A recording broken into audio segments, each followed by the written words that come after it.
میرے بھائیوں، یہ نماز وہ عبادت ہے جو زمین پر نہیں آسمان پر فرض ہوئی ہے۔ روزہ زمین پر فرض ہوا ہے، زکوٰۃ زمین پر فرض ہوئی ہے، حج زمین پر فرض ہوا ہے، لیکن نماز ایک لوتی عبادت ہے جو آسمان پر فرض ہوئی ہے۔ روزہ، زکوٰۃ اور حج یہ ساری عبادتیں جبریل لے کر کے آئے ہیں، لیکن نماز ڈائریکٹ اللہ نے اپنے نبی کو دی ہے۔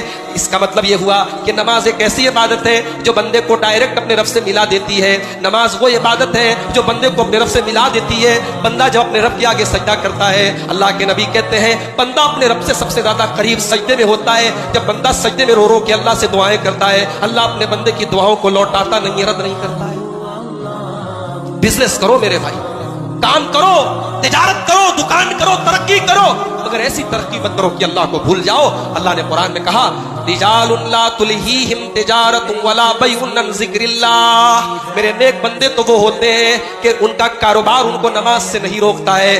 جنگ حنین کا موقع آیا، جب مسلمانوں کے گھر میں خوشحالی آ گئی، پیسہ آ گیا، اللہ کے پیارے نبی کی بیویوں نے ڈیمانڈ کیا کہ اے اللہ کے نبی، ہم کو جو سال کا پیسہ دیا جاتا ہے وہ پیسہ بہت کم ہے، ہم گوشت نہیں کھا پاتے، ہم اچھا کپڑا نہیں پہن پاتے، اے اللہ کے نبی ہمیں جو سالانہ خرچہ دیا جاتا ہے، ہمیں جو نفقہ دیا جاتا ہے اس میں کچھ اضافہ ہونا چاہیے، کچھ بڑھوتری ہونی چاہیے، ہمیں بھی اچھا کپڑا پہننے کا حق ہے، ہمیں بھی اچھا کھانا کھانے کا حق ہے۔ اللہ کے نبی کو اپنی بیویوں کی یہ بات پسند نہیں آئی، آپ ناراض ہو گئے، 1 مہینے تک آپ ناراض رہے، بیویوں سے آپ نے بات چیت بند کر دی، اور پھر قرآن کی آیت نازل ہوئی، 22-21 پارے کی آخر کی آیت نازل ہوئی، یا ایھا النبی قل لازواجک، اے نبی اپنی بیویوں سے کہہ دیجئے، ان کنتن تردن الحیات الدنیا وزینتها، کہ اے میری بیویوں اگر تم دنیا کی دولت چاہتی ہو، دنیا کا عیش و آرام چاہتی ہو، فتعالین امتعکن واسرحکن سراحا جمیلا، تو آ جاؤ میں تم کو دنیا کی دولت دے دیتا ہوں، دنیا کا پیسہ۔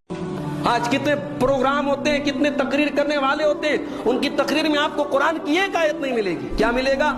قصے، کہانیاں، فرضی واقعات، فلانے نے یہ کہا، بزرگوں نے یہ کہا، پیروں نے یہ کہا، فقیروں نے یہ کہا۔ ان کی پوری تقریر میں اور پوری گفتگو میں فلاں فلاں فلاں کی باتیں ملیں گی، نہ قال اللہ ملے گا، نہ قال الرسول ملے گا۔ میرے بھائیوں، آج قرآن و سنت اجنبی بن گئے، آج قرآن و سنت اجنبی بن گئے، اور حالت تو یہ ہو گئی کہ قرآن کی آیت پڑھی جاتی ہے اور ایک آدمی بڑی ڈٹائی کے ساتھ کہتا ہے ٹھیک ہے آیت اپنی جگہ ہے، حدیث اپنی جگہ ہے، مگر ہمارے بزرگوں نے تو یہ کہا ہے کہ ہمارے بزرگ بیوقوف تھے، کہ ہمارے علماء بیوقوف ہیں، ہمارے فلاں صاحب بیوقوف ہیں۔ کتنی بڑی جسارت کی بات ہے، کتنی بڑی جرأت کی بات ہے، کتنی بڑی ہمت کی بات ہے کہ رب کا قرآن پڑھا جائے اور مصطفیٰ صلی اللہ علیہ وسلم کی حدیث پڑھی جائے، اور ایک مسلمان کی زبان سے یہ نکلے کہ میرے بزرگوں نے یہ کہا، میرے بڑوں نے یہ کہا، میرے اماموں نے یہ کہا۔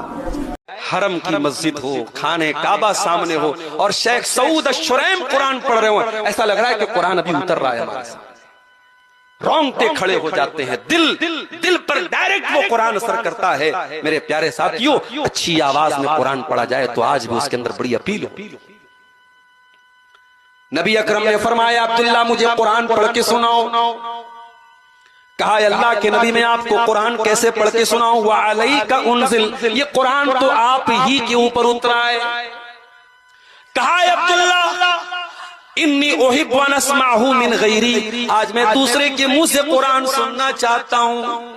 او مسلمانوں، تمہارے نبی تو قرآن ان کے اوپر اترا تھا، وہ تو صاحب قرآن تھے، وہ تو قرآن کو ہمیشہ پڑھتے رہتے تھے، پڑھاتے رہتے تھے۔ وہ نبی قرآن کو سننے کی خواہش ظاہر کر رہے ہیں۔ اے نوجوان، جا کر کے اپنے یوٹیوب کی ہسٹری جا کر کے چیک کر۔ ایسی اولاد چھوڑ کے جاؤ میرے بھائی، جب آپ کا بیٹا دعا کے لیے ہاتھ اٹھائے تو اپنی روزی کا سوال بعد میں کرے، اپنی بیوی کی تندرستی کی دعا بعد میں کرے، اپنے بچوں کی تندرستی کی دعا بعد میں کرے، پہلے یہ کہے رب ارحمہما کما ربیانی صغیرا، پروردگار میرے ماں باپ پر رحم فرما۔ آج یوٹیوب پر یہ بیانات ریکارڈ ہو رہے ہیں، کل ہم نہیں ہوں گے، لیکن اگر یہ بیانات رہیں گے اور دنیا میں لوگ ان کو سنتے رہیں گے اور سن کر کے کوئی ہدایت پاتا رہے گا، انشاءاللہ ان بیانات کو ریکارڈ کرنے والے کو اور ان بیانات کو خطاب کرنے والوں کو اس کا ثواب ملتا رہے گا۔ کوئی بھی علم کا کام اگر کوئی چھوڑ کے جائے گا جس سے لوگ اس کے مرنے کے بعد فائدہ اٹھائیں، اس کا ثواب اس کو ملتا رہے گا۔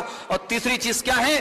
اولد صالح یدعو لہ، انسان اگر نیک اولاد چھوڑ کے جائے اور وہ نیک اولاد مرنے کے بعد ماں باپ کے لیے دعائیں کرے، ایسی اولاد چھوڑ کے جاؤ میرے بھائی۔